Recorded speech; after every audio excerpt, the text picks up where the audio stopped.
खबरदार देख रहे हैं आप, मैं हूं आपके साथ नेहा दुबे।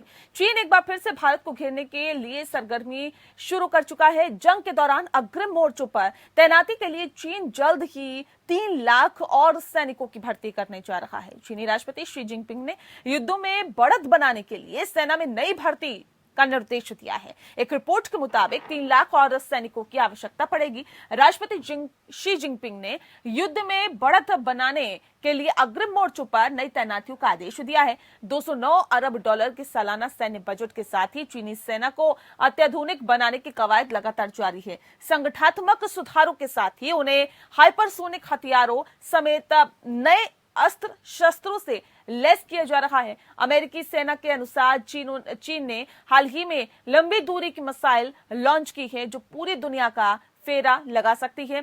इसे हाइपरसोनिक का वाहन से छोड़ा गया था और ये लक्ष्य को भेदने और भेदते हुए चीन लौट आई थी। दरअसल आपको बता दें कि सीमा पर भारत और चीन के बीच जारी सैन्य गतिरोध के बीच चीन ने नए राजमार्ग और सड़कें बनाना शुरू कर दिया और पूर्वी लद्दाख के पास मिसाइल और रॉकेट रेजिमेंट की तैनाती शुरू कर दी। चीनी सेना ने पूर्वी लद्दाख सेक्टर के सामने अक्साई चीन इलाके में नए हाईवे बनाने शुरू कर दिए। उनकी कनेक्टिविटी के साथ साथ वास्तविक नियंत्रण रेखा के तक पहुंचने के लिए प्रतिक्रिया समय पहले से ही कहीं ज्यादा कम है और ऐसे में आपको बता दें कि चीनी सेना की मिसाइल और रॉकेट रेजिमेंटों को तिब्बत स्वेत क्षेत्र में पीछे के स्थानों पर अधिक संख्या में तैनात किया गया और वहां छिपे हुए आश्रयों का निर्माण भी किया गया।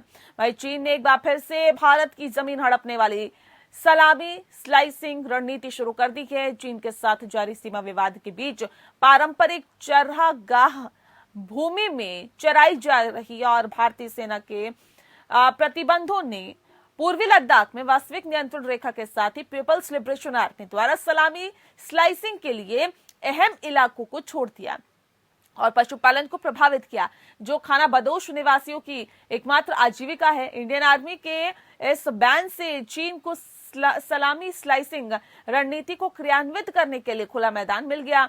चीन ने अपने खाना बदोश के लिए इन इलाकों को खोल दिया है और ऐसे में आपको बता दें कि आज हम चीन के इसी चाल को समझने की कोशिश करेंगे कि आखिर सेना में जो सैनिकों की भर्ती की जा रही है चीन के जरिए, उसके पीछे की क्या वजह है।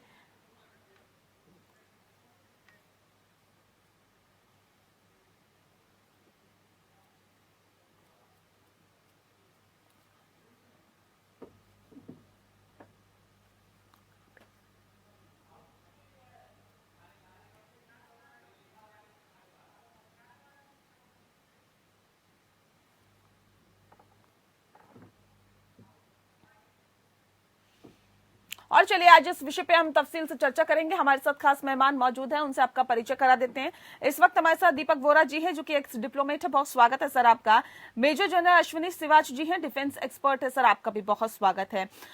सबसे पहला सवाल मेरा अश्विनी सिवाच जी आपसे है। सर, चीन जिस तरह से एक बार फिर से भारत को घेरने के लिए सरगर्मी शुरू कर चुका है, एक रणनीति बनाने की तैयारी कर रहा है, जंग के दौरान अग्रिम मोर्चों पर तैनाती के लिए चीन जल्दी ही 3 लाख और सैनिकों की भर्ती करने जा रहा है। सर, इसे हम कैसे देखें? क्या ये चीन का अंदरूनी मामला है, इस तरह से देखें, या फिर हम भारत के मद्देनजर इस तरह से देख सकते हैं क्योंकि एलएसी में जिस तरह के हालात रहे हैं, एक कहीं ना कहीं चुनौती देने की कोशिश भारत को की जा रही है, कैसे देखें सर इसे? शिवाज जी। हाँ बिल्कुल, देखो नेहा, इसमें कोई शक नहीं है, चीन पूरी कोशिश कर रहा है, पूरा तैयार हो रहा है, अपना जो इंफ्रास्ट्रक्चर को डेवलप कर रहा है, मॉडर्नाइज कर रहा है अपनी फौजों को, और वो आर्मी, एयरफोर्स और नेवी तीनों।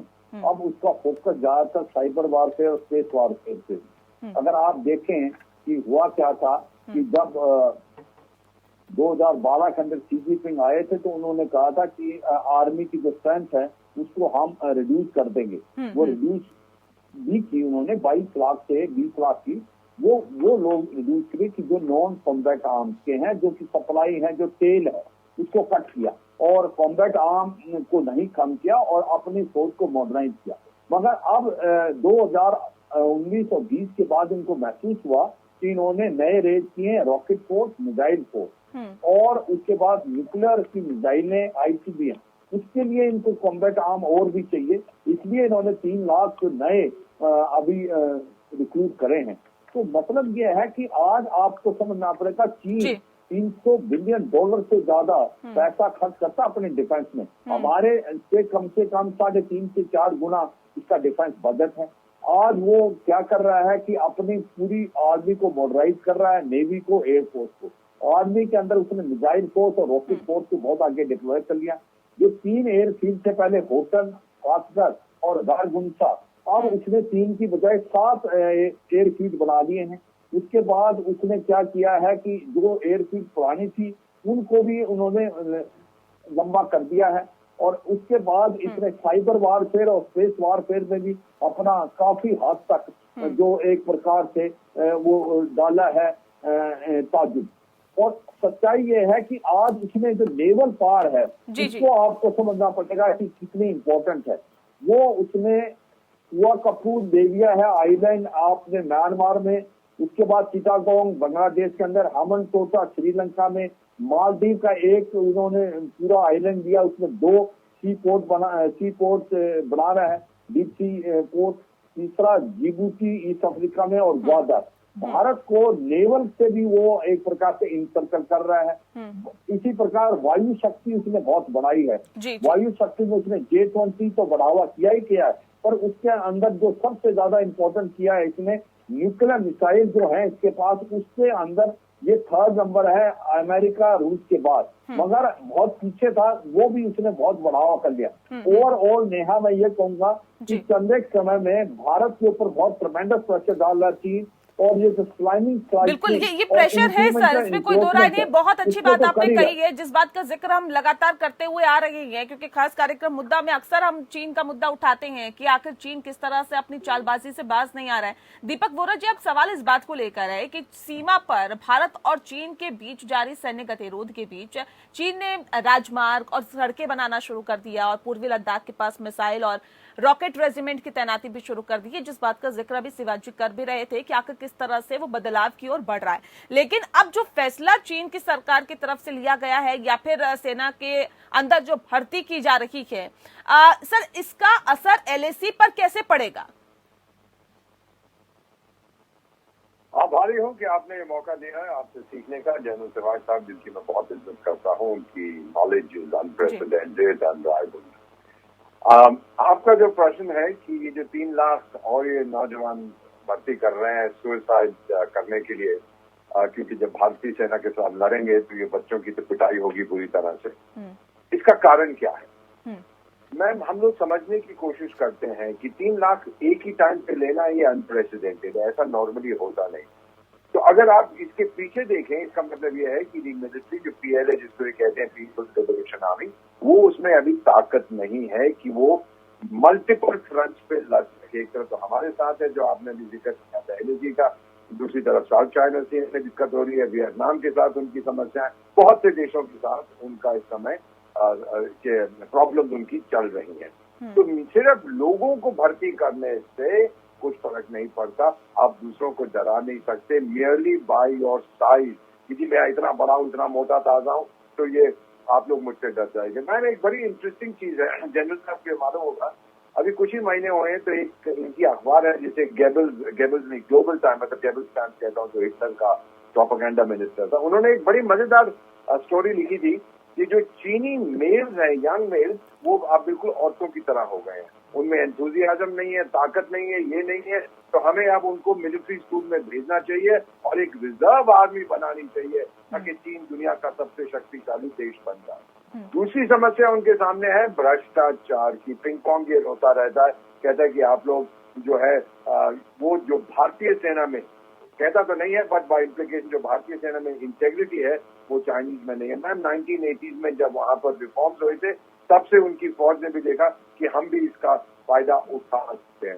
तो फिर पिंग पोंग साहब जो है अपनी आर्मी से कहते हैं आप एब्सोल्युटली लॉयल, मैं उनके शब्द कह रहा हूँ, absolutely loyal, absolutely pure, absolutely reliable. क्या मतलब है इसका कि वो प्योर नहीं है, लॉयल नहीं है, रिलायबल नहीं है। कहते हैं आप लोग तैयार हो to fight at a moments notice. वो सुन तzu साहब कहते थे तो आप तो जंग जीत सकते हो विदाउट फाइटिंग। अब पिंग पोंग को पता ये नहीं हो सकता। तो मैम जहां तक मेरा विचार है, पिछले साल जो गालवान घाटी में हुआ था, पिंग पोंग साहब ने कोशिश की थी कि जो हमारी ट्रेनिंग है, जो बहुत पुरानी तरह की उनकी ट्रेनिंग है, अब उसमें कितना जो है उससे कितना फायदा हुआ है। और जब की पिटाई हुई तो तुरंत उन्होंने कई अपने सीनियर ऑफिसर्स को निकाल दिया और अब दोबारा दूसरी टाइप की ट्रेनिंग करने की कोशिश कर रहे हैं। वो कहते हैं कि हम लोग हाई टेक्नोलॉजी वेपन्स देंगे। वेरी गुड, आपके पास पैसा खर्च करिए, लेकिन उन हथियारों को चलाने के लिए भी तो आपको लोग चाहिए। आपकी फौज तो कॉन्स्क्रिप्ट्स की है, मेरी फौज में वॉलंटियर्स हैं जो देश के लिए जान देने को तैयार हैं। इनके लोग वो हैं जिनको सर, लेकिन इस बात को भी नकारा नहीं जा सकता, जिस बात का जिक्र अभी अश्विनी सिवाच जी कर रहे थे कि उनका जो रक्षा बजट है वो भारत के रक्षा बजट से कई गुना ज्यादा है और उनके अब जो सैनिकों की भर्ती करने की जो प्रक्रिया चल रही है, ये न सिर्फ भारत में बल्कि और तमाम देशों पर भी दबाव बनाने की कोशिश लगातार की जा रही है, क्योंकि चीन विस्तारवादी नीति से बाज नहीं आ रहा है और इस कोशिशों को लगातार अंजाम देने की जो एक फितरत रही है चीन की, उसको दरकिनार नहीं किया जा सकता सर, इस बात को कह के कि जो चीनी सैनिक है उनमें वो मादा नहीं है, वो इतने काबिल नहीं है, इस बात को क्या हम दरकिनार कर सकते हैं क्या वोरा साहब? मैं कुछ कहना चाहता हूँ कि अमेरिका का डिफेंस बजट बाकी जो 20 देश उसके बाद आते हैं उनसे कहीं ज्यादा है, लेकिन जहाँ पे वो जाते हैं पिट के आते हैं। Ma'am please, it is the quality of the main behind the machine,